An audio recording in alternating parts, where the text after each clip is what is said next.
Hi friends, welcome back. तो friends, अभी के जो न्यूज है वो है, पहली बार इतना ताकतवर बना भारत, झुका अमेरिका, दुनिया ने मांगी मदद। और उसके बाद लिख रहे हैं दलीप सिंह और सरगेई लावरोव।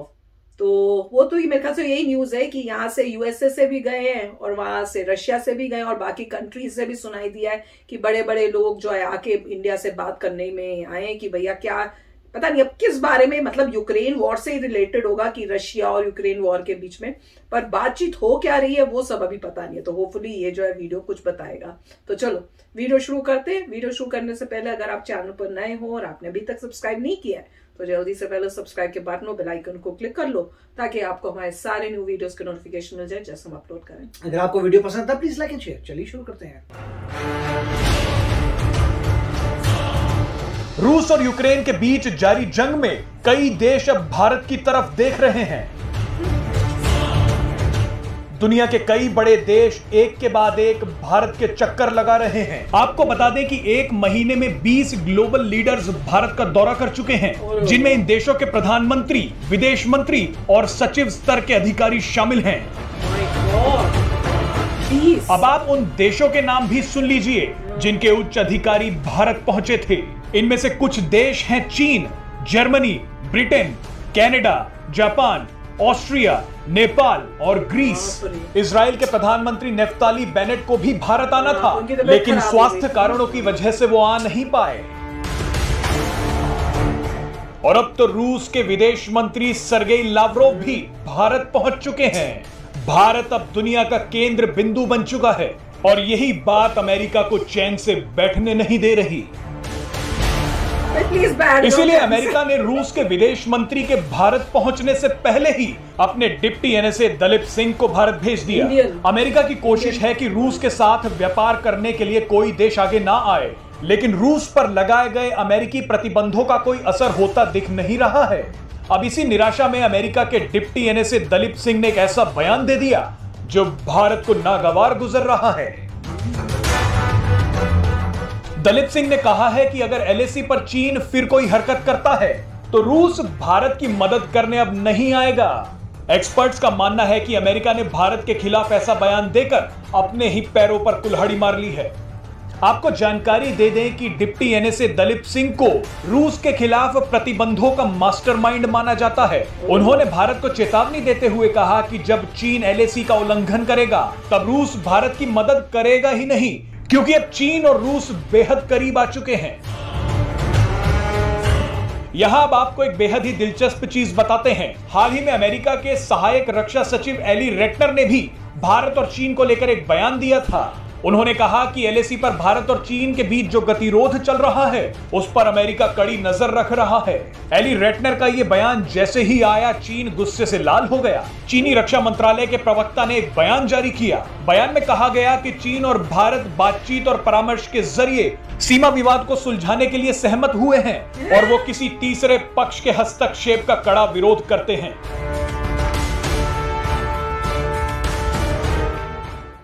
फ्रेंड्स, बाकी वीडियो तो बाद में। लास्ट वाला जो चाइना का पार्ट था ना वो मेरे को बिल्कुल पसंद नहीं आया। बताऊं क्यों? क्योंकि ये गेम खेल रहे हैं, इनको तकलीफ हो रही है क्योंकि इनको पता चल रहा है कि अमेरिका जो है इंडिया को अलर्ट कर रहा है कि भैया चाइना जो है अटैक करेगा, वो चुप नहीं बैठेगा। और जब चाइना अटैक करेगा तो इस बारी चांसेस कि रशिया जो है आपकी हेल्प के लिए आए उसके चांसेस ऑलमोस्ट 0 ही है। उन्होंने यही कहा कि नहीं करेगा क्योंकि उनके भी जो रशिया के जो है वो क्लोजनेस चाइना के साथ बहुत हो गई है। पर वो तो आप लोगों ने भी बताया था, क्योंकि हमने कितनी बारी क्वेश्चन ये पूछा था कि आप बताओ कि अगर ये लड़ाई हुई चाइना और इंडिया के बीच में तो क्या रशिया इंडिया के साथ खड़ा होगा या हेल्प के टाइम हेल्प करेगा? तो आपने कहा था नहीं, वो न्यूट्रल ही रहेगा। और आप लोग कह रहे थे कि इट इज ओके, न्यूट्रल ही रहे। तो ऐसी कोई बड़ी बात बताई नहीं है। वो सारा इस मेरे ख्याल से इंडिया को भी पता है कि रशिया इस बारी हेल्प नहीं करेगा। तो ये जो बात बता रहे हैं अमेरिका से जो बात आ रही है, it is nothing new for us. तो वो तो फिर ठीक ही है। उन्होंने अपनी तरफ से बता दिया कि भैया अगर आप ये सोच रहे हो कि रशिया आएगा हेल्प करने तो वो तो नहीं आएगा। पर मजे की बात यह है कि उन्होंने कहा कि भैया हम बहुत ध्यान से देख रहे हैं कि क्या चल रहा है एलओसी पे, तो उस पे चाइना को बड़ी प्रॉब्लम हो रही है। क्यों? कि भैया आप तो क्यों देख रहे हो?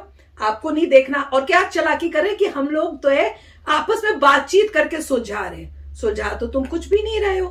हर बारी तुम बोलते हो, उसके बाद तुम जाते नहीं हो, अगर जाते हो तो फिर वापस आ जाते हो, तो बात क्या कर रहे हो। और इंडिया ने भी यही कहा है कि भैया अगर तुमको हमसे बातचीत करनी है तो पहले तुम जो है वहां पे जो करा हुआ है तुमने जाओ वहां से पीछे एलओसी से, और फिर हमसे आके बात करना, उसके बाद हम कोई टॉक करेंगे। तो ये तो चाइना का चालाकी है दिखाने की, एंड इंडिया ने तो वो स्टेटमेंट कोई दी नहीं, चाइना ही आके बोल रहा है स्टेटमेंट। पर एनीवे देख के बहुत अच्छा लग रहा है कि हर तरफ से वर्ल्ड के जो है इंपॉर्टेंट लोग आ रहे हैं, इंडिया से टॉक कर रहे हैं, बातचीत हो रही है, और इंडिया इज वेरी स्मार्ट, वो सबको टैकल कर लेगा, वो हमें पक्का पता है। राइट, देखिए सारे इसकी पूरी बात वही थी जो हर बंदा कह रहा है कि अगर आपका चाइना से कुछ कॉन्फ्रंटेशन होता है इंडिया का, इंडिया और चाइना में तनाव है, ऑलरेडी बॉर्डर डिस्प्यूट्स हैं, और अगर ऐसी कोई बात होती है कि एस्केलेशन हो जाता है तो आपको कौन हेल्प के लिए आएगा, और आंसर है कि कोई नहीं आएगा, कोई भी नहीं आएगा। वो जगह ना रशिया आएगा, ना कोई यूरोपियन कंट्री आएगी, ना यूएसए आएगा, इंडिया को खुद लड़ना पड़ेगा। और उसके लिए इंडिया को इसलिए हर चीज को बहुत ही स्मार्टली सोच समझ के हर के साथ उस टाइप की रिलेशन बनानी होंगी। अब पॉइंट ये है कि इंडिया जो है अभी इतना पावरफुल नहीं है जितना चाइना है डेटा के हिसाब से। ऑफ कोर्स हर एक का अपना ओपिनियन है, कई लोग कहते हैं कि इंडिया जो है बहुत पावरफुल है कंपेयर टू चाइना, मगर जो लोग डेटा देखते हैं, फैक्ट्स देखते हैं, उनका नजरिया अलग है।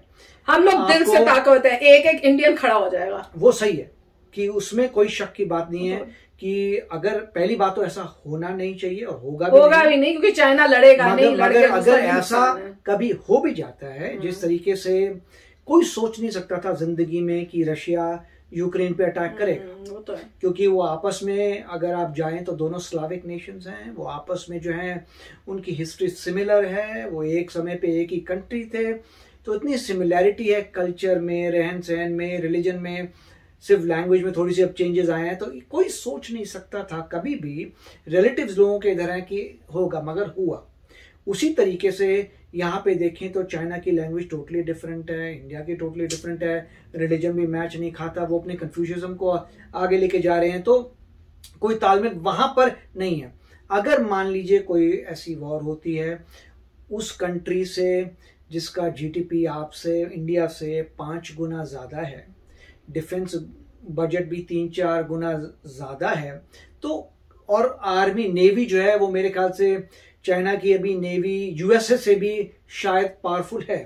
अगर आप नंबर्स देखें तो आपको नजर आता है कि अब चाइना के पास इतने ह्यूज शिप्स हैं कि यूएस के पास भी वो शिप्स नहीं है, उनके पास इतना जबरदस्त उनकी नेवी शायद वर्ल्ड नंबर 1 नेवी हो गई है मेरे हिसाब से, अगर डेटा देखें तो इतनी पावरफुल कंट्री से जब आप लड़ते हैं और आप ये कहते हैं मुझे फर्क ही नहीं पड़ता कोई ना आए, तो फिर क्या आप चाहते हैं कि और आपकी लैंड चली जाए, आप चाहते हैं कि आप पे लोगों पे परेशानी हो? नहीं, आप जो समझदार है वो ये कहेगा कि मैं अकेला नहीं हूं, मेरे ये 10 दोस्त भी हैं, और इसीलिए तो नेटो बना था। नेटो क्यों बना था? नेटो इसलिए बना था क्योंकि जो छोटी छोटी कंट्रीज थी उन्होंने कहा था हमें कौन बचाएगा, तो इकट्ठे हो जाते हैं जिससे हमारा कोई प्रोटेक्शन आए।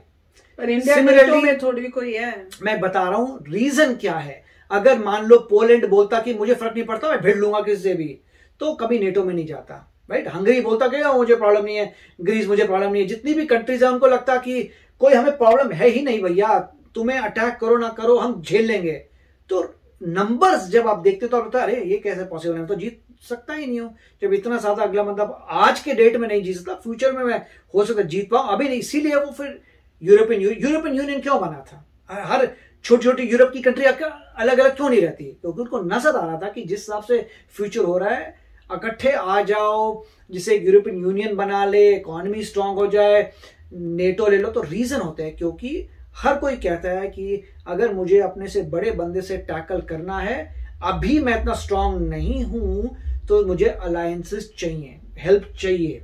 और जब ऐसा समय आ जाएगा जब आपका जीडीपी उनसे ज्यादा होगा या इक्वल होगा, या आपके पास कोई ऐसी टेक्नोलॉजी होगी, क्योंकि सिर्फ जीडीपी पे भी डिपेंड नहीं करता कि जीडीपी देखते हैं, उसकी बात नहीं है। उसके अलावा जो है डिफेंस बजट की बात नहीं है।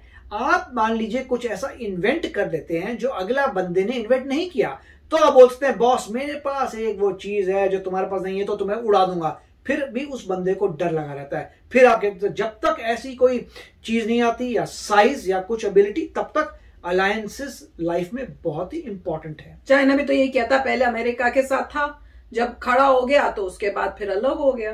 तो मतलब काफी अच्छा वीडियो था, मगर ये सोचने के लिए ये सब पॉइंट्स हैं कि मगर जैसे मैं हमेशा बोलता हूं, थिंक टैंक जो है वो नंबर 1 है। तो ठीक करेंगे जो करेंगे। उनको एग्जैक्टली पता है क्या करना है, एक से एक शातिर बंदा वहां बैठा हुआ है मोदी जी के आसपास, और वो सही करेगा। तो वेरी और सब क्वेश्चंस के आंसर्स उनके पास बहुत अच्छे होंगे। कोई भी कुछ ज्यादा स्मार्ट बनेगा ना, उनको फैक्ट्स दिखा के चुप ही करा देना है, मुझे पक्का पता है। और कोई भी काम ऐसे नहीं कर रहे कि जिससे वो कुछ उनके ऊपर करे, उनके पास सब आंसर्स होंगे कि हम यहाँ से तेल क्यों ले रहे हैं, ये हमारे पास फैक्ट्स है, ये देख लो। अगर कोई और क्वेश्चन पूछ रहा है तुमने, अगर जैसे कई बार न्यूज में आता है कि भैया फोर्स कर रहे हैं कि यूरोपियन कंट्रीज की तुम तेल क्यों ले रहे हो रशिया से। अरे सीधी बात है कि तुम ले रहे हो, जब तुम ले सकते हो तो इंडिया क्यों नहीं ले सकता। तो वही इंडिया बोल रहा होगा, जहां तक मुझे लग रहा है कि भैया तुम ले रहे हो तो हम क्यों नहीं ले सकते।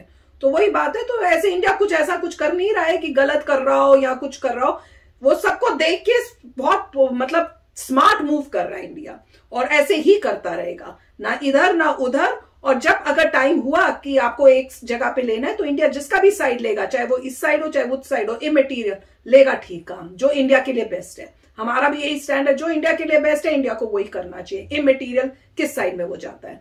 तो चलो फ्रेंड्स, चलते मिलेंगे नेक्स्ट वीडियो में बहुत ही जल्द। Till then take care and bye bye. तो अगर आप मेरे इस चैनल पे नए हो तो जल्दी से सब्सक्राइब के बटन को हिट करो और बेल आइकन को क्लिक करो, ताकि आपको मेरा जब नया वीडियो मैं लगाऊं आपको उसके बारे में जल्दी से पता चल जाए।